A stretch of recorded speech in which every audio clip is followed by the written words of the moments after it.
Starts in 4 minutes and 39 seconds.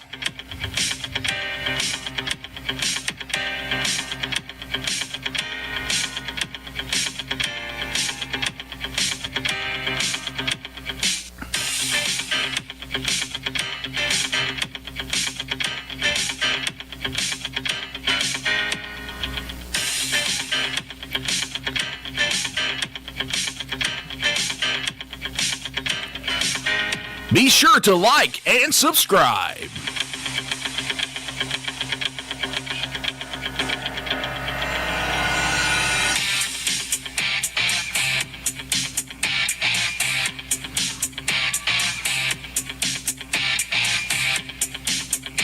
There's still time to share with your friends.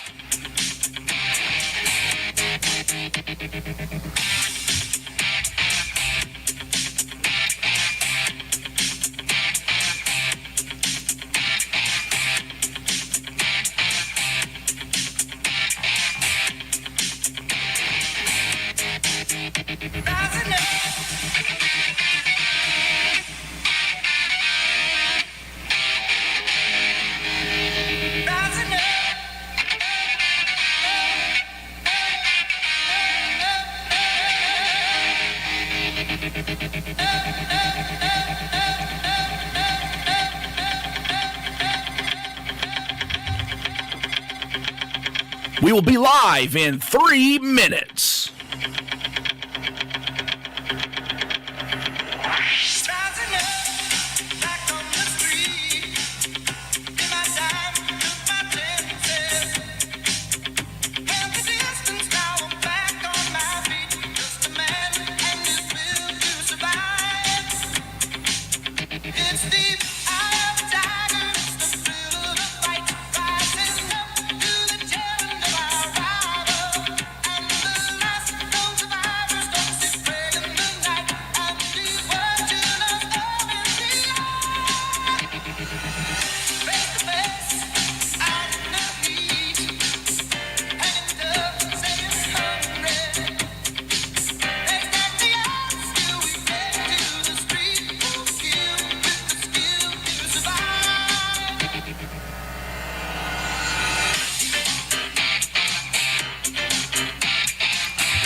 Minutes.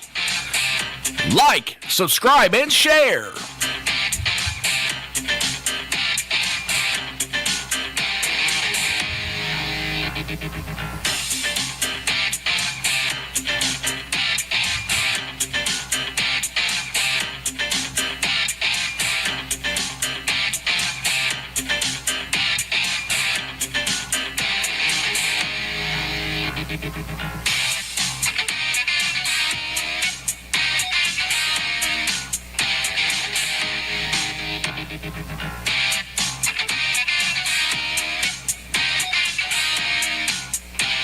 Be sure to comment for live answers during the podcast.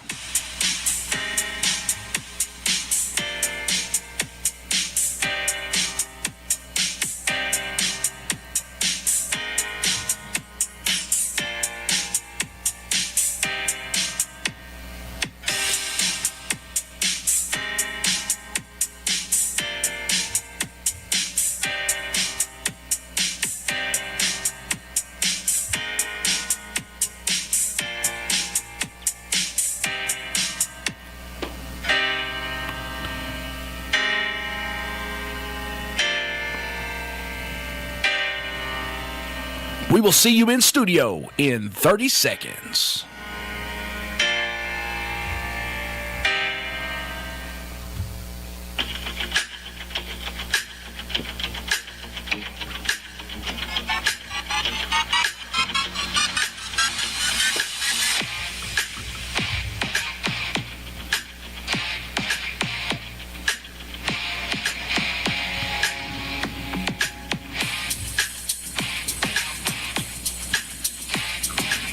And now for the show. Hello, everybody, and welcome to the podcast Out There Winning with James and Akeem. We are starting our new series called The Pop-Up Show. And today we have Sammy Hatfield joining us here in the studio. And Sammy, you want to introduce yourself?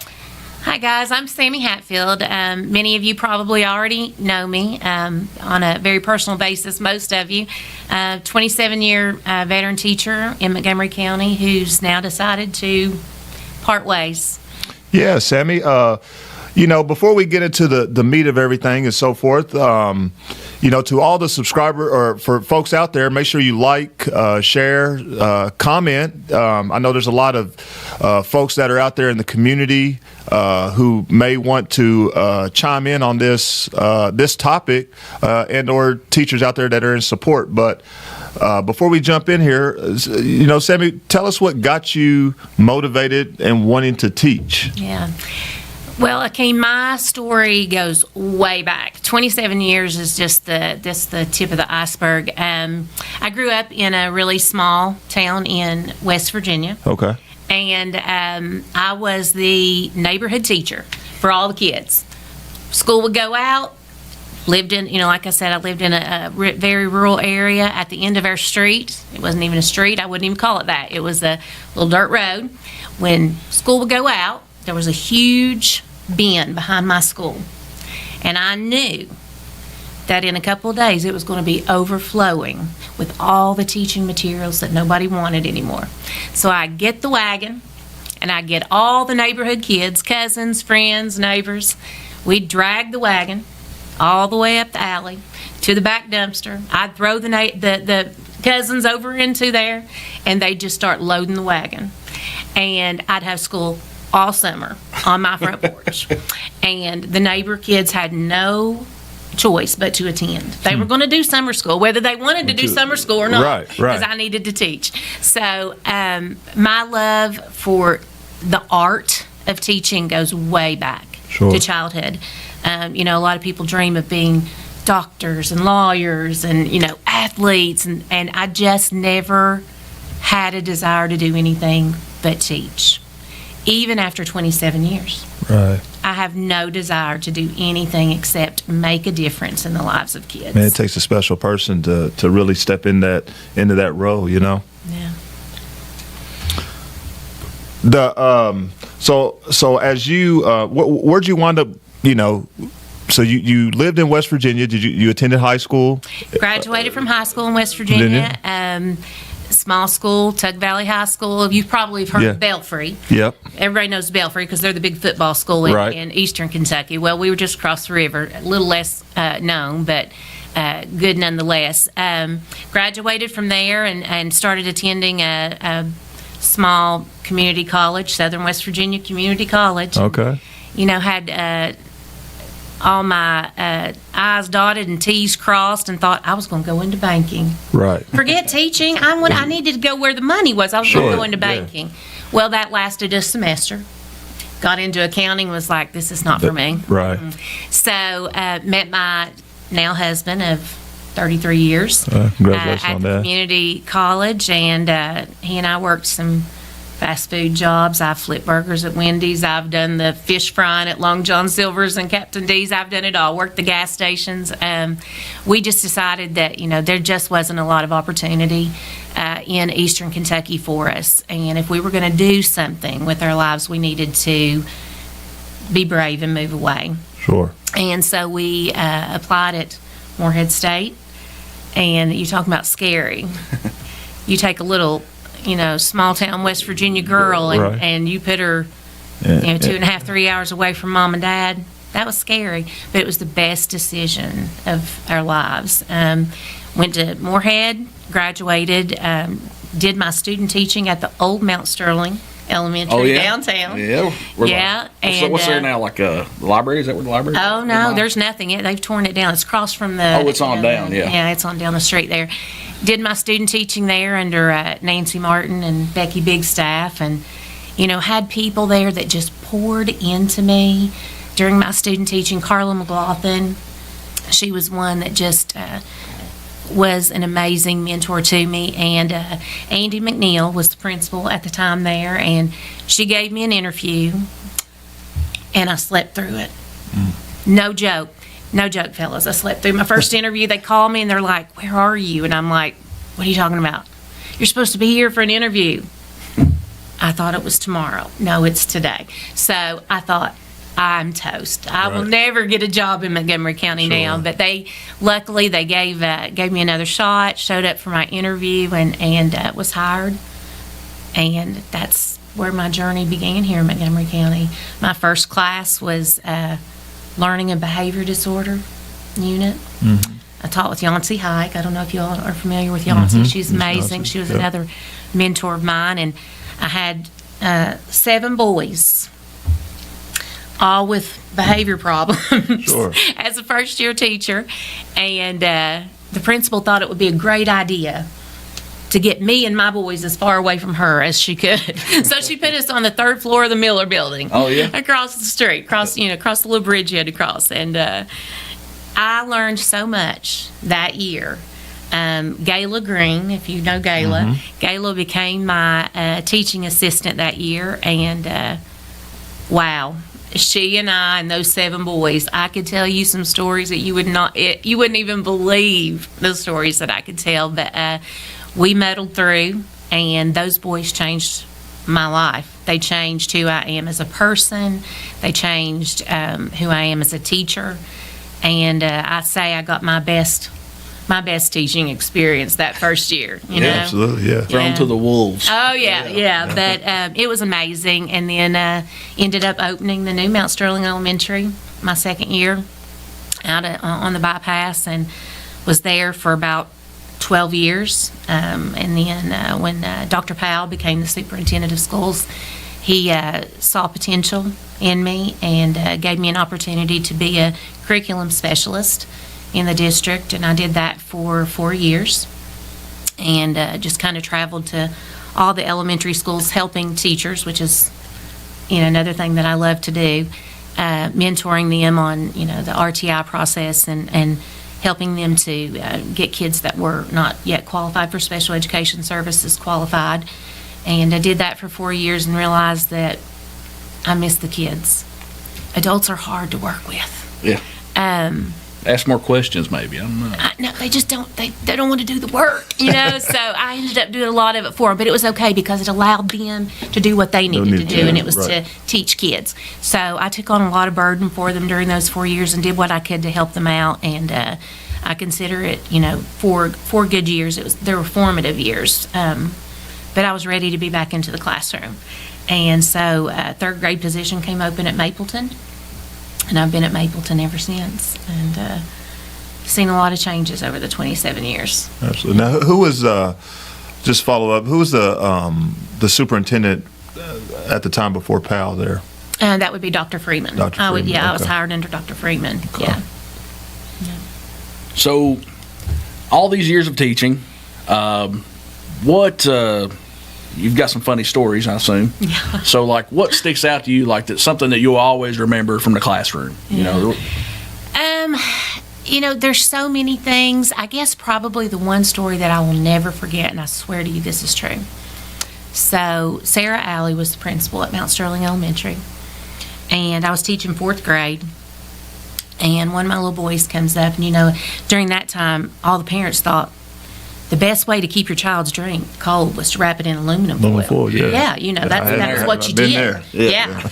And so this little boy, he was so quiet and shy, and I'd had his brother before, and his brother was totally different, but this one was just, he's very reluctant, but he walks up to me and he's like, "Miss Hatfield." And I was like, "Yeah." And he goes, I got a problem. And I was like, "What? Do you need me to open your can? What do you need?" Because at that time they could bring cans of pop or whatever. And he goes, "No." And he hands me the aluminum foil, and I open it up, and it's a Bud Light. Dad's wrapped his Bud Light that morning for his snack. And he is absolutely mortified. Sure. And so I take it to the principal, and we make light of it. It's just, the kid. Yeah. We had to laugh, so I took it to the principal. It's like, "You might want to call Dad and ask him to come pick this up." So she did. Dad didn't come. Right. Of course, we threw it out. But, the stories are just never ending. Definitely can't make none of that up. So. Yeah, you can't make this kind of stuff up. No.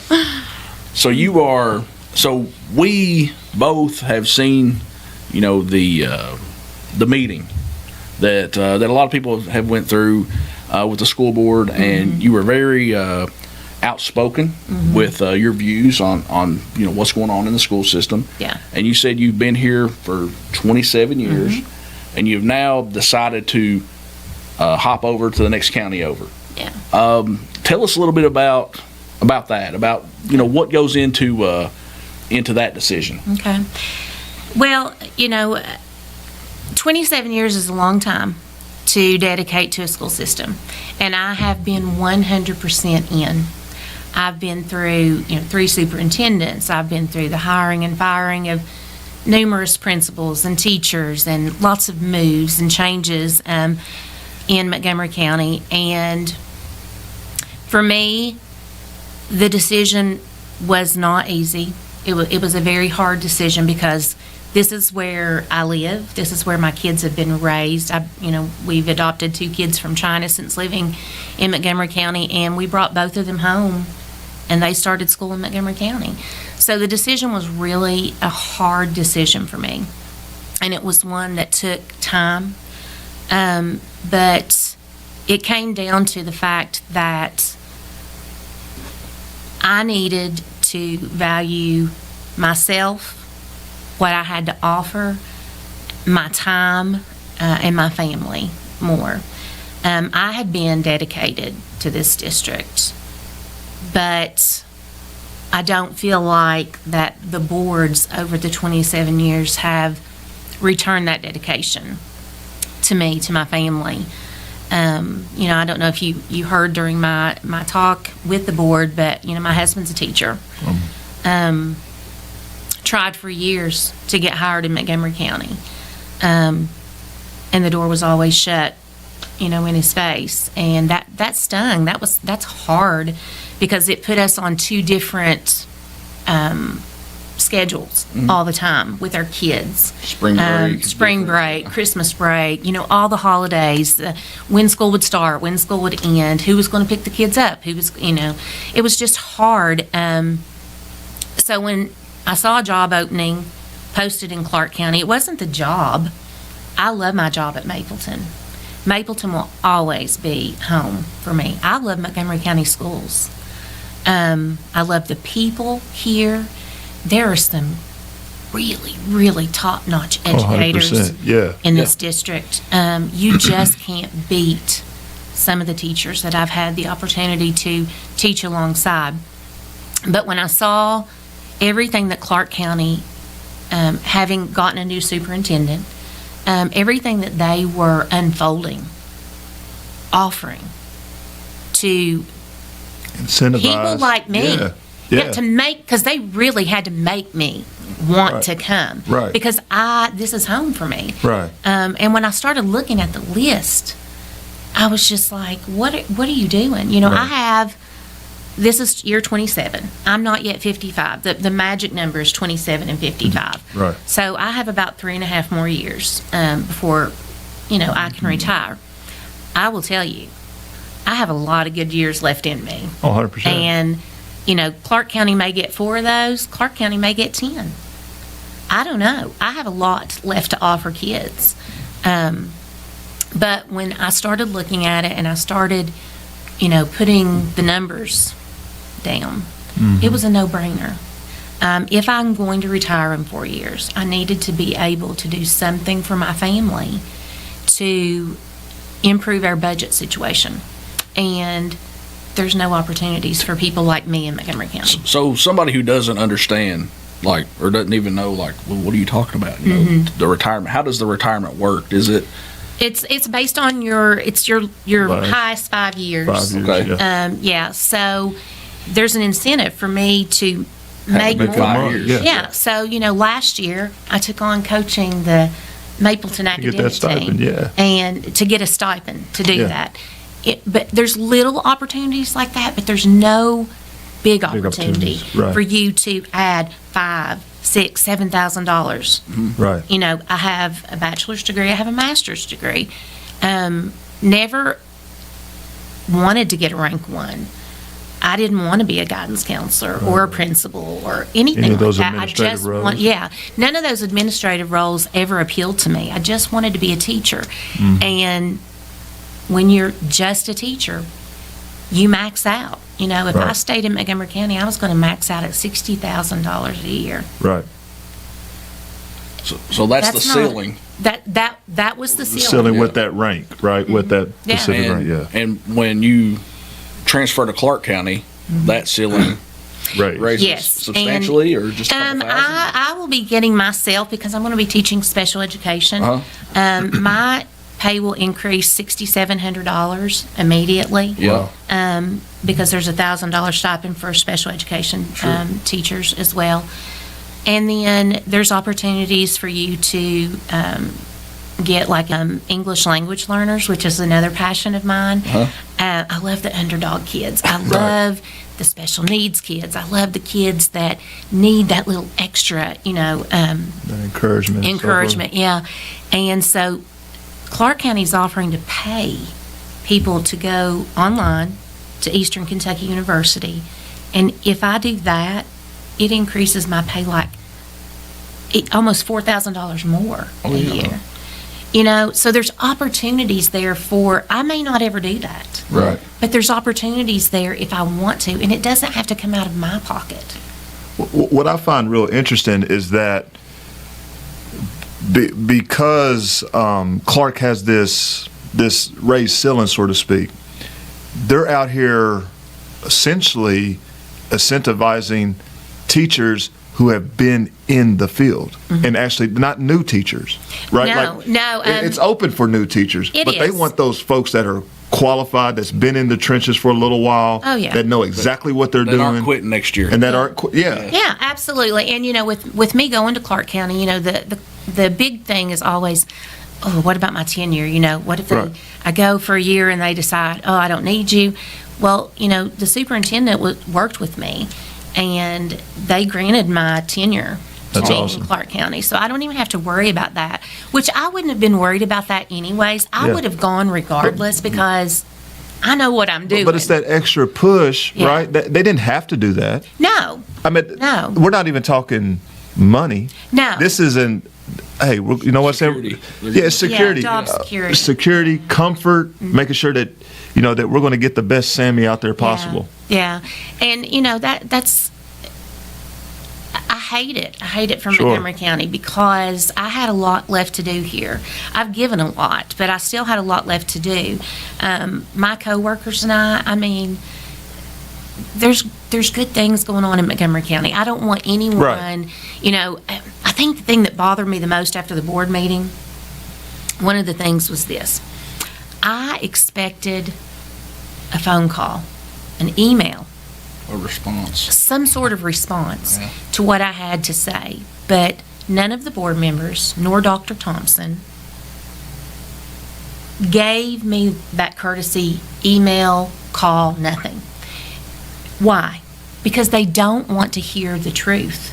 They don't want to hear the hard things. And then I noticed on social media, and you've probably seen it too, I love Montgomery County schools, and they're getting to tell now why they love Montgomery County schools. I can tell you why I love Montgomery County schools. Contact me, let me tell you why I love Montgomery County schools. They didn't want to hear the hard things, Right. and I had hard things to say. But I will assure both of you, and everyone out there listening, what I said is what hundreds of others Oh. are thinking. They just don't have the courage to say it. They don't have they live with that fear of, if I do, They will. then what? Yeah. I don't have that. I don't have that. You shouldn't have that. You should be able to speak your mind. You should, I mean, as a person who is in education, you should be able to go to your principals and your leaders and voice your concern without any type of repercussions. Absolutely. So Absolutely. Hearing hard things is difficult. That's the way I raised my two children. I had to have a hard conversation with my daughter on our trip we just took.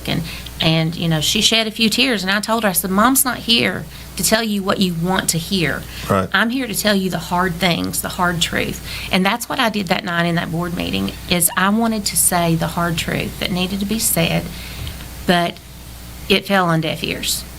So I always say my little mind when I hear the meeting and what goes through my head is that will schools, who don't come up to the bar, let's say, become schools that are feeder programs for other systems, right? Absolutely. That's what Montgomery County has become. So that's not, and that's scary because you get, you're getting people qualified as giving them some time, and then all of a sudden, 15 minutes down the road, they're able to help their family for $10,000 more a year. Absolutely. Like if they were to do all the things. Yeah. Right. Yeah. But that, that's not what I don't think anyone wants here. No. And how do we come together as a community? The board is an elected official. Absolutely. Right. We have to go through elections to get those people, and everybody thinks they voted for the right person. Let's obviously we have some good people on the board. Absolutely. How do we make it so that they can do their job more effectively, right, as an elected official on that board? Yeah. If we're not caught up. Yeah. I think there's going to have to be more transparency. That's the number one complaint I hear in the community right now, is there's not enough transparency. People will say, I should be able to do an open records request and be able to, know what I need to know. So I think there needs to be more transparency. You're right. There are good people.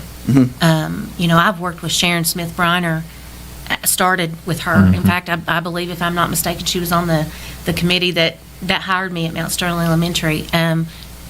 Knowledgeable woman. But for some reason, when you become that elected official on that board, you feel like your hands are tied, and I don't understand that. It's like, I feel like that one or two people get the information and make the decisions, and when they come to those board meetings, what's going to be done is already signed, sealed, and delivered. Right. It's a formality. Right. That night, there was not even 1 ounce of discussion. Right. They had nothing to say. That was surprising to almost everybody watching, because I watched. I was like, I was like, wow. Well, and you weren't there. If you weren't there in person, you didn't see the audience do a standing ovation. That wasn't seen on board video. People wanted some discussion, but there was none. What was going to be offered was it. And that was done. It was signed, sealed, and delivered. There was going to be no discussion, no matter if MCEA was at the table or teachers were at the table or there was a room full of teachers there in support. That was like a slap in the face to people. Right, 100%. Yeah. I've been on some boards. I understand that there's a closed session.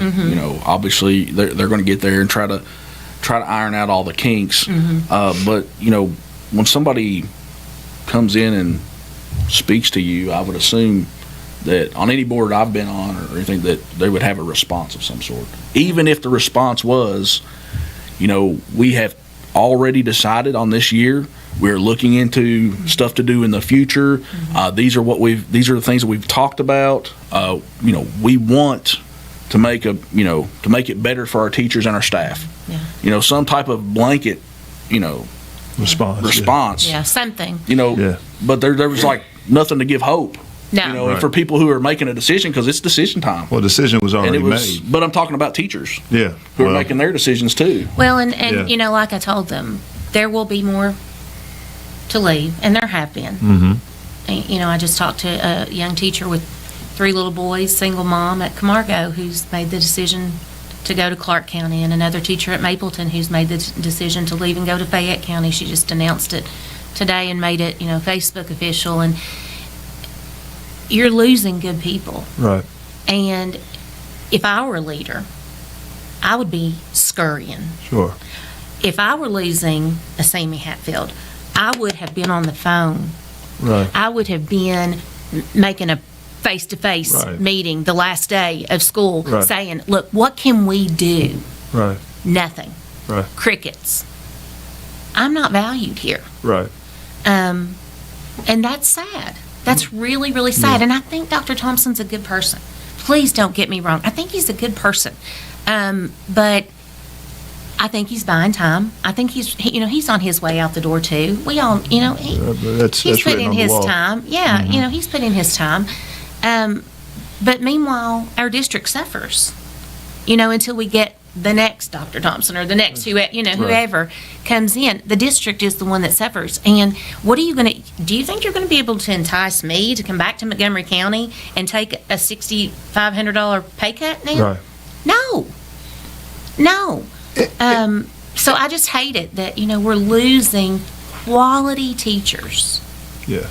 for your kids, Sure. Yeah. my kids, it's sad. And you've hit the nail right on the head. I mean, I've seen some responses out there. Well, not for you, just teachers in general. We lose a teacher, we can replace them. That's 100% factual. That's they're going to be replaced. Oh, yeah. That's given, right? But the question then becomes, what are you getting? My family, we're educators here for over 30 plus years.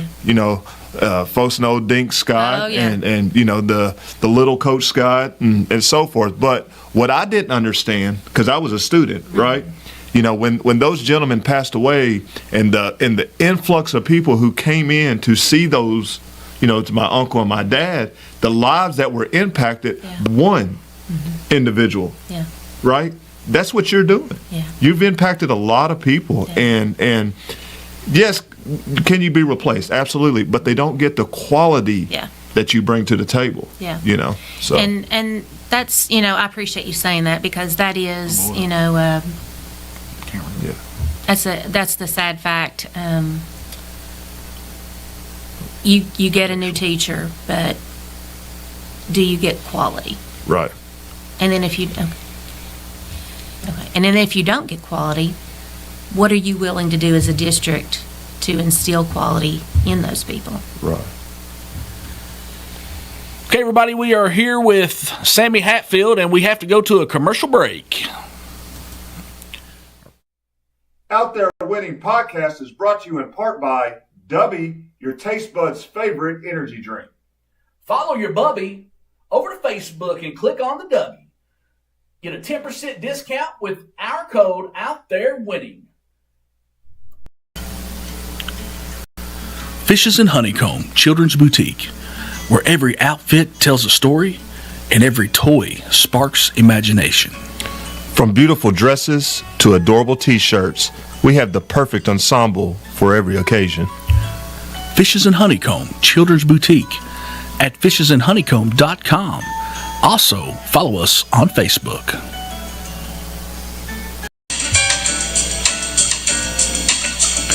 Great Yard Prime Wash, Pressure Wash, and Soft Wash Services. Destroying grime, one house at a time. Contact Great Yard Prime Wash at greatyardprimewash.com.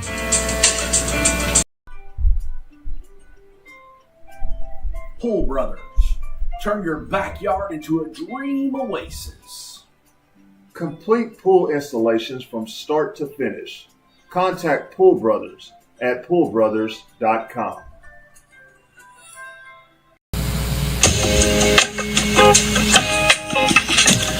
Chill Zone CBD at chillzonecbd.com. Discover the natural benefits of CBD with our premium products. Whether you're seeking for relaxation, relief, or rejuvenation, our CBD's offering have you covered. Your journey to natural relief starts at Chill Zone CBD. chillzonecbd.com.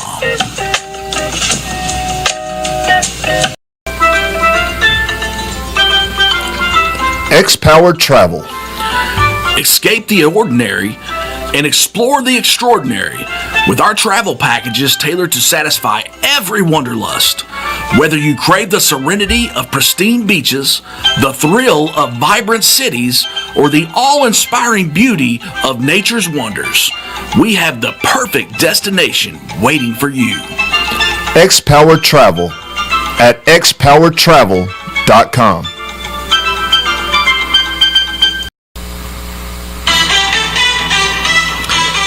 Next Level Entertainment. Elevate your event to the next level with our premier mobile DJ services.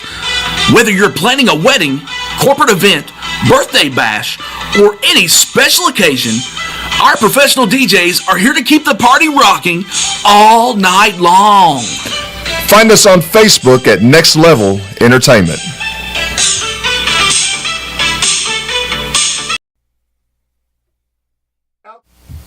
We want to welcome everyone back to Out Here Winning Podcast with our pop-up show with Sammy Hatfield, and we're going to go ahead and continue on with our awesome interview here that we have going on with her. Been an educator for over 27 years, came from West Virginia, started teaching here in Montgomery County. Most of our years are here in Montgomery County. All of our years are here in Montgomery County. And now we're taking that step over about a 12 to 15 minute drive down the road because some things are not have not changed. And we'll go ahead and jump right back on in. Okay, so we were talking about how you can't replace someone, with experience with and get the same product as someone who's coming in brand new. Nothing against brand new teachers because they got to start somewhere. Absolutely. Right, and it's great that we have people who are coming in and have people who are retiring and going out. It's all a good flow. Yes. But when you have a system that's going to have an influx of brand new teachers, what does that do to the teachers who are there that they have to lean on? There are a lot of seasoned teachers that are here that are going to have, they might be helping train one person, but now they're going to have to help train 3 and 4 or whatever. There is, in Montgomery County, there's a new teacher support group. New teachers are always paired with a veteran teacher to mentor them and help them throughout the year. It's actually a 2-year process, and I've helped new teachers in that way. But there's going to be a need for a lot more mentoring to happen. A couple of the teachers that were new to Montgomery County weren't hired back this year. And, if you ask me the question why, lack of support. Everybody's not going to hit the ball out of the park their first or second year. If I went back and had a good conversation with first year Sammy Hatfield teacher, there are a lot of things that I would say, hey, if you thought about doing it this way. But we've got to, in Montgomery County, build a better mentoring program for these new teachers that are going to be coming in. And then once you get them here, what are you going to do to keep them? Once you mentor them, once you get them trained in the MoCo way of doing things, what are you going to do to make them want to stay? If you can't make a 27-year veteran teacher want to stay, how are you going to encourage a first-year teacher or a second-year teacher? No skin in the game. Yeah. Who they have no investment here, So I worry. So I'm hoping that that's something in the background of the administrators' minds and the district's minds of what are you going to do to help these teachers, to keep them, and to make them, want to stay for a long time. Right. Which leads to, what would you tell somebody who is getting into education and has got that certificate now, has graduated? What would you tell that new teacher? What should they be looking for? And maybe if this is probably your time to maybe give some good guidance here. Yeah. It's funny that you asked that. Just a couple days ago when I got back from vacation, scrolling through TikTok, and it just hit me. I need to be using my platforms in a way that I can help other teachers, because like I said, I'm 27 years on my way out, but I've got a lot to offer.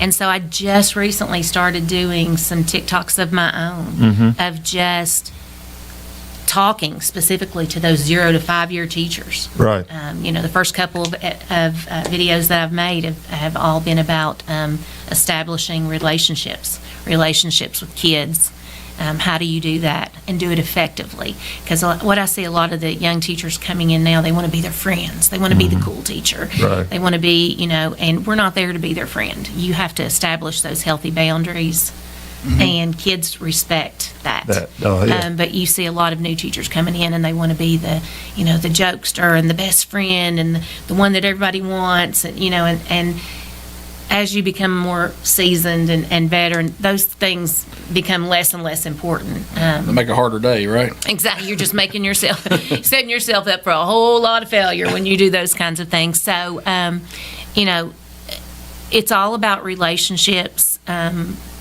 And that's the biggest thing. That's why I started with that on my own TikToks is if you want to be able to effectively teach kids, you have to win their hearts. And you do that by building relationships. And I'm not talking about, you like baseball. And I'm talking about really getting to know that kid on a very personal level. Right. When a kid comes to you on the first day of school, and this happened last year for me, kid has an IEP and they look at you and they say, Miss Hatfield, I just want to know how to read. I just want to learn to read. And I looked at him and I said, okay, I have all the tools to teach you to read. Yeah. I can do this. We can do this. But you've got to trust me. And growth only happens when we struggle. And you're going to struggle. Right. And by the end of the year, that kid had grown almost 4 reading levels. Wow. Was he on grade level? No. But was he reading?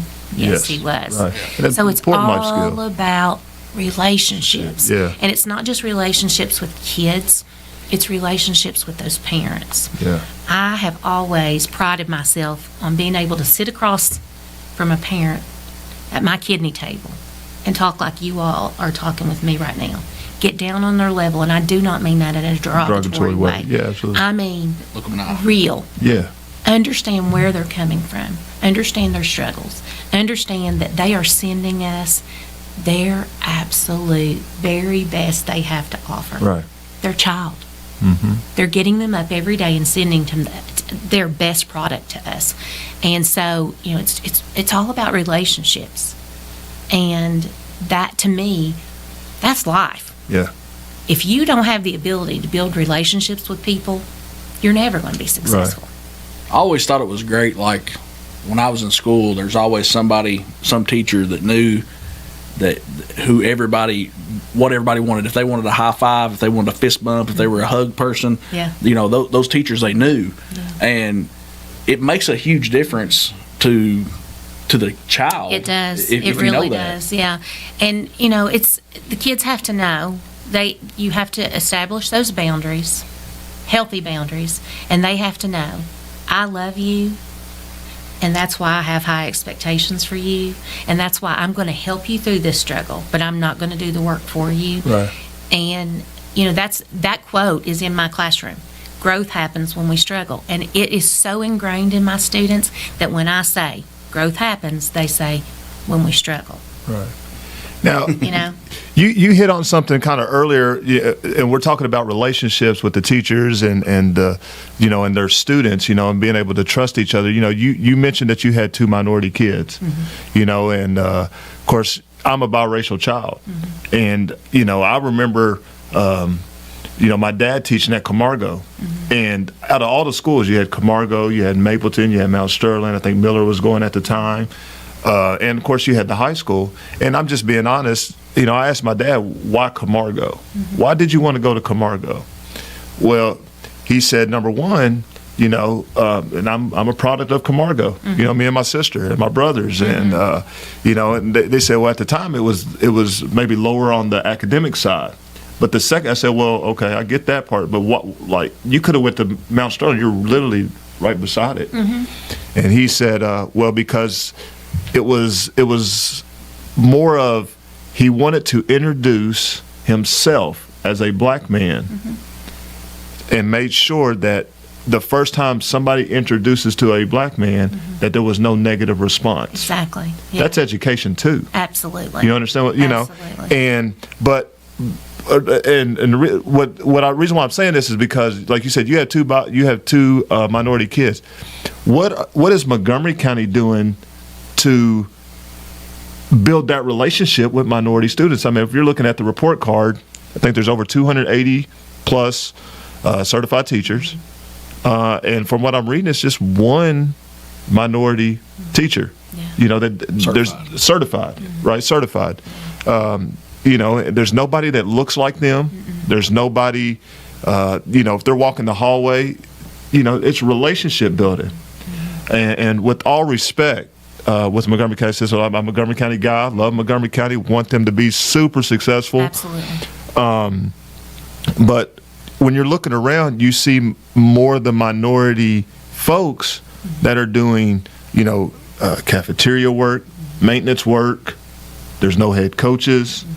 There's, you know what I'm saying? Like, it's not saying it's lower tiered, but there's nobody in leadership, if that's fair to say. Yeah, there's not a lot of diversity in Montgomery County, and that's troublesome. We've had, some high-quality African-American teachers. Collis Robinson and his wife were here for a while and, of course, left, for bigger and better things. Had the principal that was here left. I don't know what the reason is, but we have children who never see people that look like them in authority figures. Right, and, that's the word to put it. Yeah, and it's sad because those kids need to see that. Thank goodness we have the one program that we have that does so much for our minority kids, but is that enough? No. Right. No. Having one club, that's dedicated to that's not enough. We need to do more to recruit. But again, what are we doing in our county to recruit people to want to relocate and be here? I wouldn't say that Montgomery County is the most welcoming to diversity. I know during COVID it was a hard time for my daughter. She was in middle school at that time, and a lot of, she's from China, so there was a lot of flack given to her about the China virus and things like that. And she'll tell you, it's for a kid that's rough. Yeah, it's hard. It's really hard. And there's, again, building that relationship. There's no one that looks like them besides their mom, right? That really cares about them, that looks like them, or so forth. So yeah. But like you said, there's a lot of other districts out here that are dedicated to recruiting. Now, I'm also a big believer that hire the most certified person for that position too, right? I get that, but you got to tell me there's not nobody out here that's a minority that's not certified. Is nuts to me, Yeah. And there's positions open. Yeah, there's positions open, Yeah. And like you said, there's folks out here that are graduating Montgomery County High School. This past year had a lot of graduates. A lot of them want to be teachers. Like, we know they want to be teachers. They're going to be great teachers. Yeah. Shouldn't you want to try to draw them back? And I almost think, I heard about Fayette County doing a teaching future teacher program for kids at their high school, and I think that would be something wonderful for Montgomery County to explore. Now, is it going to come down to a budget thing? Everything comes down to a budget thing. Yeah. But got enough to replace football fields. You're gonna need to replace teachers. Yeah. And it would be nice to have a program like that at Montgomery County High School where you could entice kids who, want to be educators, who have that flicker of interest, and kind of nurture them and begin that mentoring now. Rather than later. Because it's not an easy process to go through to become a teacher. Now, I'm sure by now everybody, if you hadn't had an opportunity to maybe go on to Sammy's Facebook page, if you have Facebook or not, but get on there and watch that board meeting and watch that speech. I think it impacted a lot of people, and she hit on a lot of great points. But is there anything that you want to kind of elaborate on that? Yeah, I've had a lot of people ask me about the use of the word mediocre, because I did throw that word out there when I was speaking, and I don't want people to believe that the Montgomery County school system overall is just a mediocre school system. It's a great school system. There's a lot of good things going on. I listed some of the things here. We have new teaching materials. Thank goodness for the ESSER money. Yeah. All the COVID and all of that. COVID was bad, but some good things came of it. We have all brand new teaching materials. We have one-to-one Chromebook situation with our students, which is an invaluable resource. They just installed all new view boards across the district, top-notch technology across the district. Amazing teachers. There are still great teachers here, and then there's those teachers who, some hard conversations need to be had, and because our kids deserve the best. We have a partnership with Pathways. Mental health issues are real. They are more real now after COVID. And I know people say, well, we're 3-4 years past COVID. Listen, we will see that impact forever. And we're seeing it still in the schools. We need more. More needs to be done to get those mental health therapists into the schools to see these kids, because I'm a teacher. I'm not a therapist. But a lot of what falls into the teacher's lap is those social emotional learning lessons and therapy. We're doing therapy. I'm trying to teach and do therapy all day long. I should be getting double pay, for all the things that I'm trying to do for these kids. We have amazing FRCs in our schools, top notch. We could not function without them. Right. Those programs are absolutely a They're definitely necessity. The PTOs in this district, wow.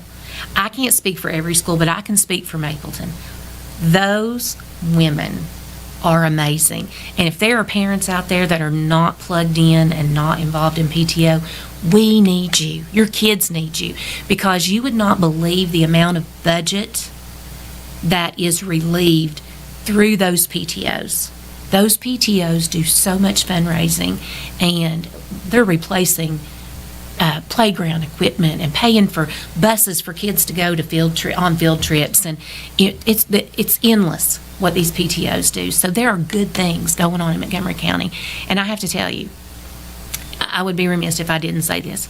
Stephanie Harris is an absolutely amazing She's definitely leader. a diamond. Yeah, absolutely. She is a diamond in the rough, and I sent her a message after the board meeting, and I said, I want you to know this was not personal. This was not about you. I'm so thankful for the Stephanie Harrises in this county. She's amazing, and Montgomery County needs to do whatever they can do to keep her. I'll just leave that at that. Right. But some ideas. I was sitting around thinking after that board meeting, and I thought, okay, we had this committee a couple years ago, and it was the Recruitment and Retention Committee, and I didn't serve on it, but I know several people who did, and so I talked to a couple people, and they were like, do you know the very things that are going on in Clark County were all things that we had suggested? They were all things that we had suggested. So is anybody from that committee at Clark County?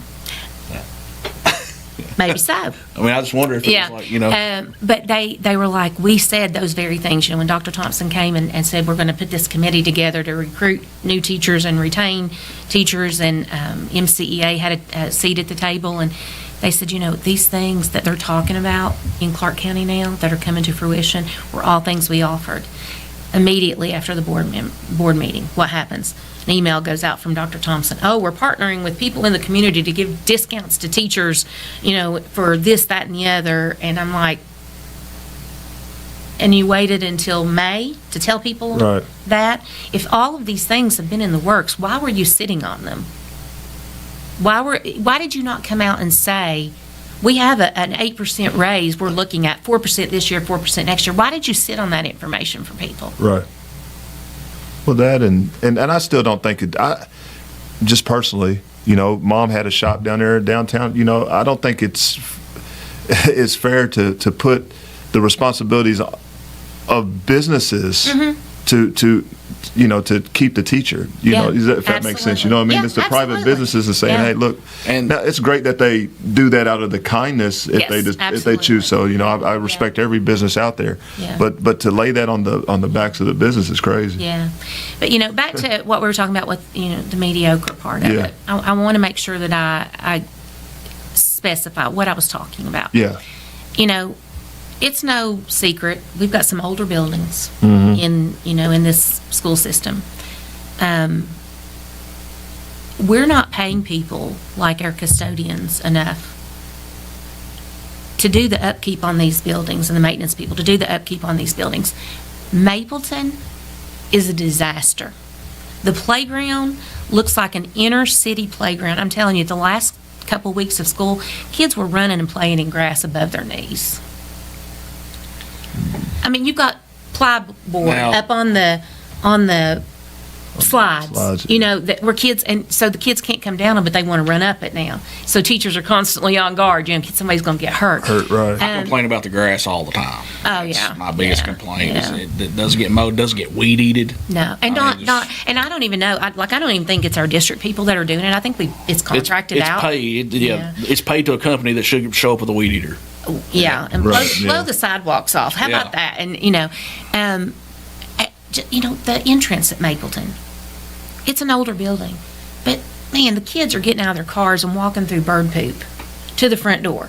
You're going to tell me we can't do anything to clean up that mess so that people are not walking through that and tracking it into the buildings? And we want to know why people are sick. Right. I had a broom and a dustpan. The custodian gave me a push broom. Mm-hmm. They provided us with wipes. Every single day, my kids would meet the custodian at the door with my trash cans, and not just my classroom, up and down the hallway. And they're Right. having to farm that out too because they don't have enough. Right? Oh, yeah. Yeah. But the quality of custodians that we're able to even get and retain. I mean, the custodian in my classroom, he missed 2-3 days a week. And it was nothing. They'd say, set your trash cans outside the door. And then, poor little Treva would have to go around and try to clean her hallway and do the trash on that hallway too. The buildings are just not being taken care of. Right. And if the board members are unaware of this, it's because they're not in the buildings. Well, there's no. What stock do they have? There's no kids in the school system. That makes sense. Like, you know what I mean? Like, if you're not in the trenches, you don't know what's going on. No. Because I'm sure they're either retired or they got full-time jobs. And if they are retired, then there should be some time that they could be dedicated to each building, and you should be living in that building. You are a voted member who should be, I mean, if you're not living in the building, I mean, show up once a month, once a week, or meet with twice some a month teachers and walk through and Yeah. say, why is there spots on these ceilings? Why is there this stuff? Yeah. My own daughter, and it's no secret because I put it out there in an email to Dr. Thompson and to the board members. She sat in a Spanish classroom at the high school with these pads that would collect the water because there was water that drained from the outside of the building underneath the wall into the classroom. She sat there all year in a classroom. The teacher, literally, there were worms coming up under the tiles in the classroom. And Carson was coming home sick. And I just put it out there. I said, and she's like, Mom, don't say anything. I don't want my teacher to get in trouble. I don't want you to get in trouble. I sent the email anyway. Nobody should have to teach in that environment, and nobody should have to learn in that environment. I remember walking into the ROTC room here last year and a half or so ago. And I was kind of just admiring the military flags up there, and I got to looking. I'm looking around, and the corner is just green mold is all the way down the corner, and I'm like, well, that's the reason why the flags are up, is to hide that. Yeah, I mean, it's ridiculous. Just things like that. And, like I said, our playgrounds was provided, I don't know about the other schools, but the PTO is the one that replaces all the equipment. Yeah. Well, then, after the board meeting, PTO gets a message, don't buy any more equipment. We're going to replace all the playgrounds. Well, guess what they just did in Clark County? $1 million playgrounds at all the elementary schools. Why do we have to follow everybody else? We can never be the leader. Why can't we lead? That's a We problem. can never be the leader. Well, people who are leaders are going to lead, and people who are followers are going to follow. Yeah. If you want leaders, you got to elect leaders. That's right. Exactly. Yeah. right. And, Montgomery County shouldn't have to follow Fayette and Clark. We don't cancel school unless Fayette and Clark cancel school. Fayette and Clark don't have the same roads that we have in Montgomery County. That's right. Do your own thing. Keep your people safe. Put your people first. But it seems like that has always been an issue. We follow Clark and Fayette. That has to stop. Be the leader. And, I probably stepped on some toes in that board meeting when I mentioned Dr. Powell. Oh, Now, he was crazy. People, let's just talk about it. He was there. crazy. He was crazy. But I'm going to tell you what. there. When he came in, I didn't know him. the vision was top 10 in everything we do in Everything. Montgomery County. That was the vision, and everybody embraced the vision. And little Camargo Elementary, who was always bottom of the test scores, he put the right people in the place out there. Boom. oh, yeah. The very next year, the test scores are up. It's all about putting people in the right positions, having those hard conversations that need to be had. That's good or the bad with Dr. Powell or whatnot. Something that he did was he didn't. Number one, he didn't care if you were here all your life. He didn't ride the good old system. He didn't care about none of that. Nope. He went out there and he did a job and he made sure it was done. Now, not everybody agrees with what he did. Even we had hard conversations. Yeah. I remember going down there to the central office that was in the little building and just remember having that hard conversation. But I don't care if you walk through that hallway. Like I'm looking through the hallway, you see a Mandarin Chinese professor there, Absolutely. like teaching, like you see a Greek, and it's just exposing kids to everything. And our education system was on an incline, regardless of how people thought about it. The it was trajectory going up. was up. It was definitely up. Yeah. Now, what was everybody's problem with him? That's a whole nother podcast right there. Well, I know I hear the conversation, Yeah. and I promise you that I forget way more than Yeah. because I just try not to. There were a lot of carry personal stuff, but- issues. yeah, I think it was more personal than more personal than anything. But mentioning that, my daughter started kindergarten that year in the Mandarin Chinese program.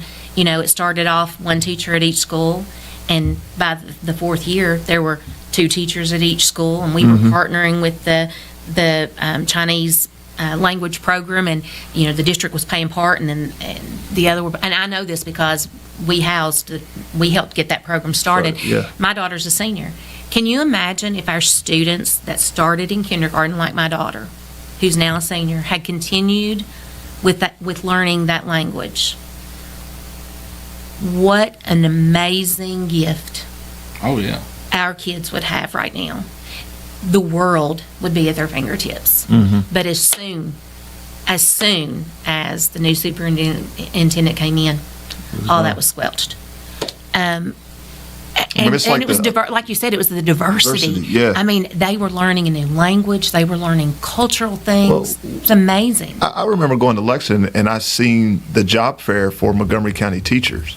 Like, I mean, you should see how many people are, you got to go find them too, right? You got to go out there and find diversity teachers and so forth. But no, like I said, there's a lot of pros and cons with Dr. Powell. But I do remember, from sports teams, we're all good. Women's basketball made it to the state title game, or not title game, but to the Sweet 16. The men made it that year. The boys made it that year. The band was over 100 plus in that band. I mean, and that was the goal. Yeah. And that's one of that. I mean, that was the password to some of the programs. Yeah. That you had to do on the computer. It was top 10. Yeah. It was ingrained in us. Everything from student work in the hallways to the quality of the administrators in the building, the quality of the teachers. If you weren't doing your job, he picked you up and moved you somewhere else and put somebody else in there. You got to have hard conversations with people. And he had in the classroom sizes. He had enough teachers. The classroom sizes were not over. They wasn't overloaded. The max was maybe 20. Oh yeah. I mean, oh, you yeah. walk into a classroom now, you're Huge. 30 plus. Oh, there was a huge push for lowering class sizes. What are they doing in Clark County? 20-to-1 ratio Yeah, now 20 in to Clark 1.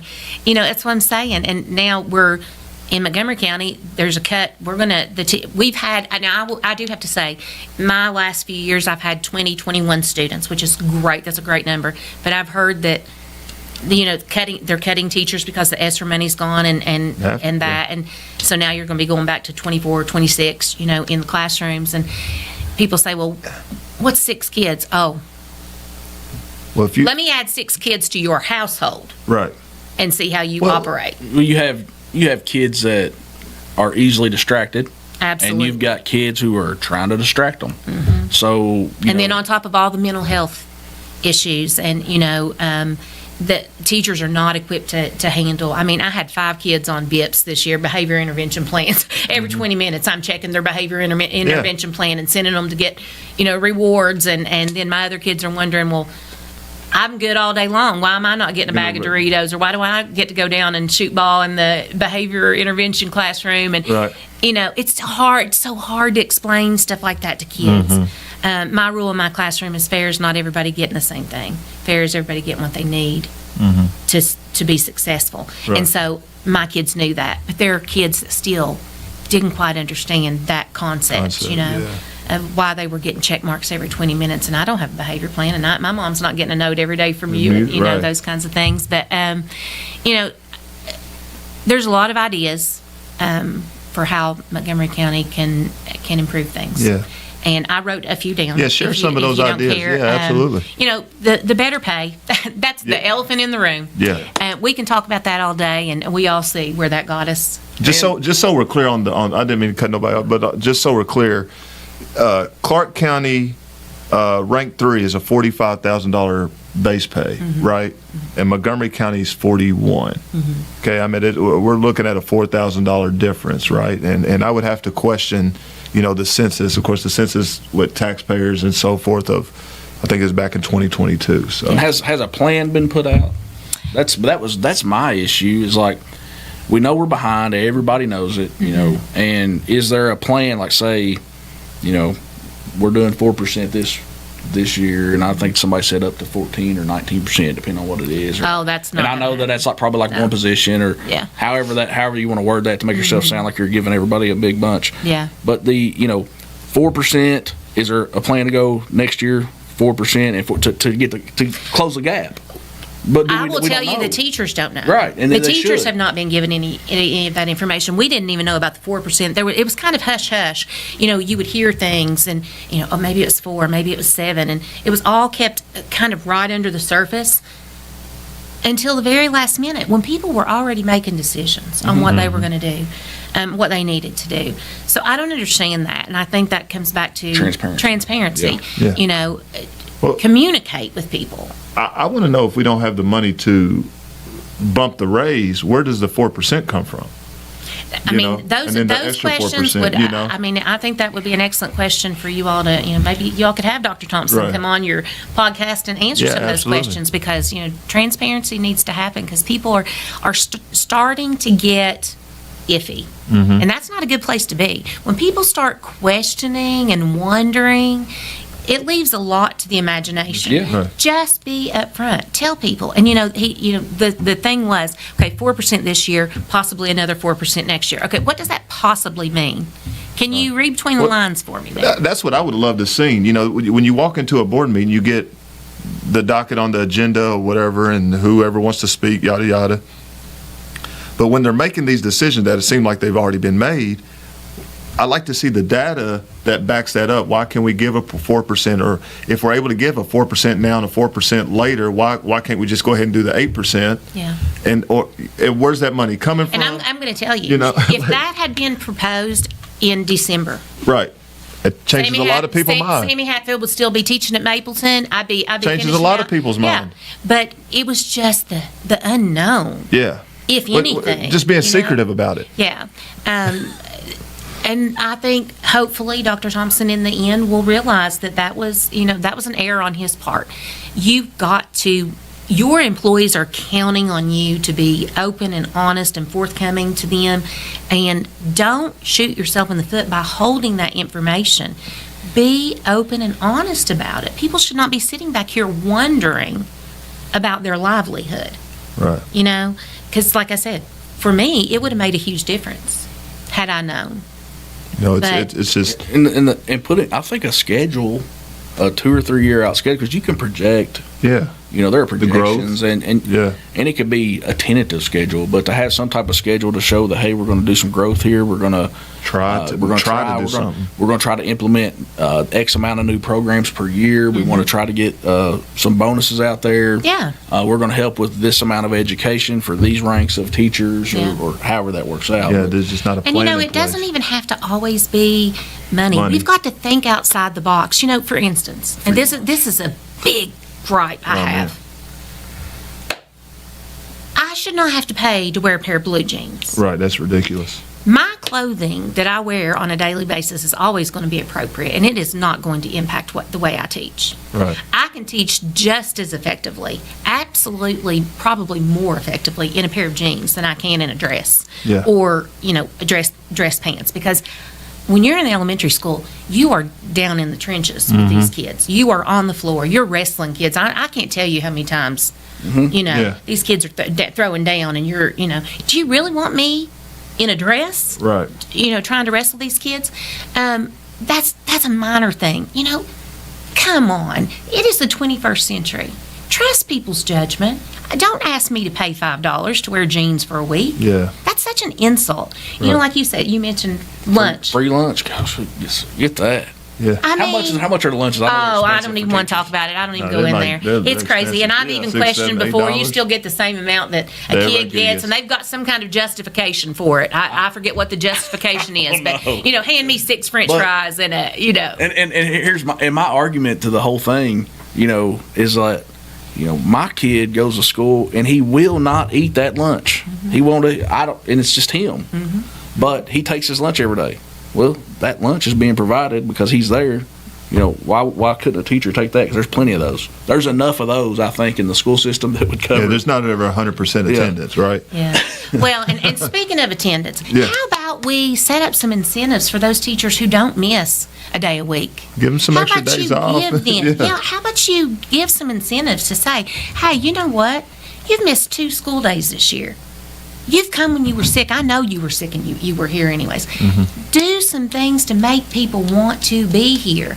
You know, come in and cover a lunch period and say, hey, we've got you. You and a friend you and a colleague, pick a Right. colleague, go off and have lunch on me. You know, just something to say, we see you.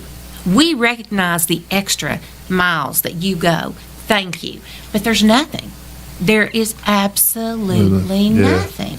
I think there's also, and I could be totally wrong, I think, you know, again, no disrespect to any of the administrators out there. It's just, I do feel like we're overpopulated with administrators too sometimes at some schools. Yeah. You know, I mean, there's 5, 6 principals in a hallway, you know, like, I think.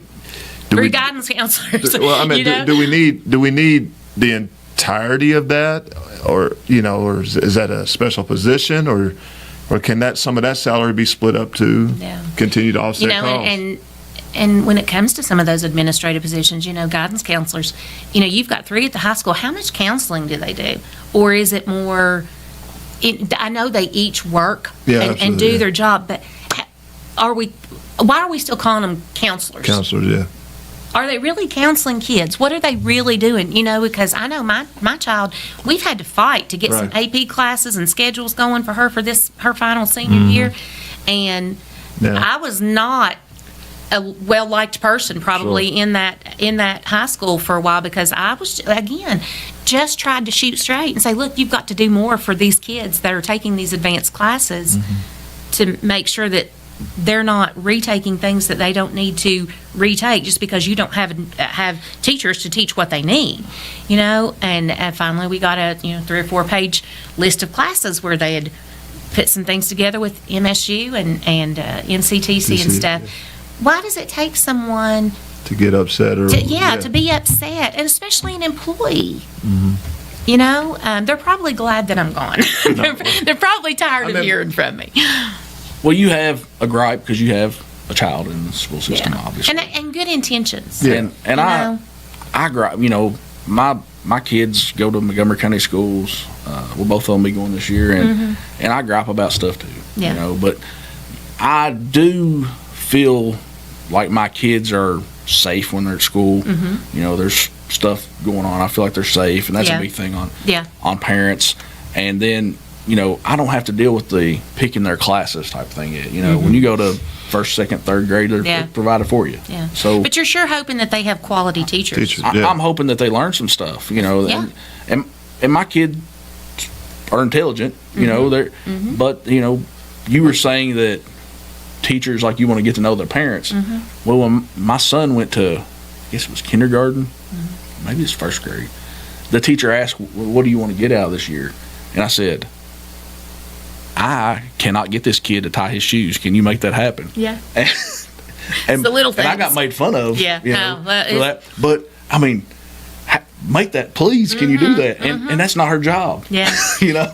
We have lots of jobs. We wear lots of hats, though. So yeah, it's, you know, let's teach them to button their pants and But not that's- have to have the teacher do it, and you know, those kinds of things. Yeah, it's You know, you appreciate that as a parent, but as a teacher, you know, she's probably looking at me like, that ain't my job. yeah.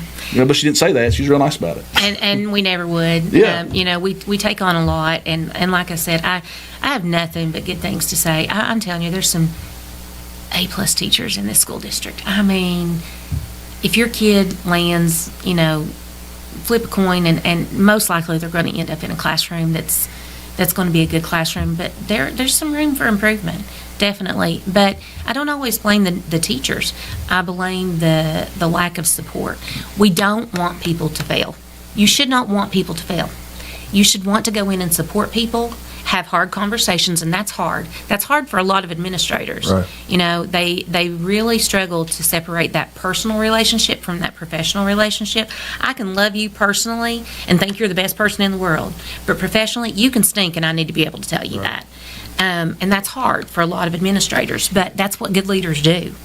You know, I've often told my principals, don't come in here and observe me and tell me everything's great and wonderful. I want some constructive criticism. I want to grow, and I can't grow when you're always saying I'm perfect, great, right. because nobody is perfect. Right. So for a lot of the administrators in this district, they really need to start having some hard conversations, because I know of at least 3 teachers at Mapleton this year who have been let go, were not rehired, who are great people, great people. Did they struggle in the classroom? Absolutely. There were areas of weakness in the classroom. Did they receive adequate support and help? No, they didn't. No, they did not. More should have been done. If you're the building principal or the curriculum person, you should be in that room every day. If you know that that teacher is failing those kids, then you get in there every day and you fix that problem. Right. And you don't leave that classroom until that problem is solved. Don't let those kids suffer for 9 months and then fire the teacher at the end of the year, or let the teacher go and then try to say that you did what you could to support them. Yeah. Because that's not true. That's not true. That's not true. Don't want people to fail. So now I have a friend who is a single mom, older lady, looking for a job. It's hard. When you go into an interview and you're sitting there and you're 50 plus years old and you took time off to raise your kids and you've had a couple of health issues and you're trying to get a job because you were let go from another job, it's really hard to entice someone to want to hire you. She's a great person. She deserves an opportunity. She deserved better support. Right. And it wasn't there, Yeah. you know, so. Now we do appreciate you definitely coming out here, but you know at the bottom line is really being compensated for what someone does well, you know, and being able to compensate them enough to keep them around. You know, right now I feel like we were having this conversation earlier. I feel like daycare centers and all these other places, non-degreed, certified type jobs, are being paid more than our teachers, and it's a sad tale. You know, like you know, these are the people that our kids spend the most time with on a daily basis to help them prepare for life, the world, the future. You know, and we don't compensate our teachers is. And, if I might just appeal to the parents that Yeah, might absolutely. be listening or might be, hearing this podcast, I don't know how it's happened, but there's been a switch in mindset over the last probably 7 to 10 years. When I was young, I remember I had a Miss Long. Oh, Miss Long called my daddy, and all she said was Sammy wasn't putting forth 100% effort. That's all she said. My daddy wore me out. I'm going to tell you, I wore a spanking, and I appreciate that spanking. 100%. But my daddy, he wasn't messing around, because when Miss Long called, there was an issue. So what I would like to appeal to the parents today is this. I don't know how it's happened, but public schools have become public enemy number one in the last 10 years. And I think a lot of that is politically motivated. Yeah. There's just a lot, it comes down to a lot. There's a lot of misinformation. I see people post things on Facebook like, shouldn't all kids be required to say the Pledge of Allegiance? We do that every day. Right. Every single morning. We stand and our kids recite the Pledge of Allegiance in school. Right. There's so much misinformation out there. But I would plead with the parents to please come alongside your teachers, your schools, your community schools. Partner with us. We're not the enemy. We're not out here teaching things behind closed doors to your kids and trying to indoctrinate. Yeah. And that we're teaching the curriculum. I teach what the state of Kentucky says teach. That's what I teach. We're not the public enemy number one. We love kids. We're here, most of us, 99.9% of us are here because we were called into service. At a very young age on a little porch in West Virginia, I was Right. called into service. That's what most teachers are here for. They're not here to harm your children. We love your children. We want you to partner with us. When those phone calls come through, don't always assume that little Johnny is right and the teacher is wrong. Listen. But come across and sit across from your kid's teacher at the table and say, how can we work this out together? What can I do to help you? Because there's so much more that we need to do for kids, and we can't accomplish that unless we're all on the same team. Right. It can't be a home team and a school team. We all have to be on the same page. So that's the one thing that I would like to ask parents to do is just remember how respected teachers were when you were young. Right. I don't know how it's happened. It's But flipped. it's really flipped. Yeah. It's really flipped. I'm kind of, strict on my kids, how they're supposed to act. But you can certainly tell my kids from other kids sometimes when we're out doing things. And I have a lot of friends, their kids are the same as mine. Yeah. But there are some kids out there that don't have any type of discipline, and you can tell that. And I think that, in a lot of homes, there's no, rules, I guess. Yeah. And kids aren't, the only rules they get are when they get to school. Yeah, and it's hard for the kids to adjust. And I will tell you, 27 years in, kids love structure. They might act like they don't want structure. Your kid might say they want to sleep till noon every day this summer, and they don't want to read a book, and they want to stay up till 1 o'clock in the morning playing their video games. Kids crave structure. Kids need structure. They need to have a bedtime all summer long. They need to have a wake-up time all summer long. They need to stay on that 3 meal a day. They need to have a set amount of time that they are reading or studying their math facts or practicing their cursive, or they need to limit their time on those Xboxes and all that stuff. Kids crave structure. Kids' brains are wired. We're all wired that way. I do better. Summer's hard for me. It's so hard. I'm so easily, to get off my routine, and I do better on a routine. So, we might think, they don't want structure. They don't want discipline. They do. They crave it. Like I said, those 5 kids that I had this year, they were some tough little turkeys. I loved each and every one of them, but boy, we had some hard days, and I had to look at them and say, I love you, but you're not going to act this way. Right. I love you, but get in the hallway because we're going to have a conversation. Yeah. Kids want to hear those things. They need to hear those things. So, Go. Well, everybody, we thank you for coming and doing a podcast with us. Looks like our camera has gotten hot on us again. So it's about time to wrap up. But thank you, everybody, for listening to our podcast, Out There Winning with James and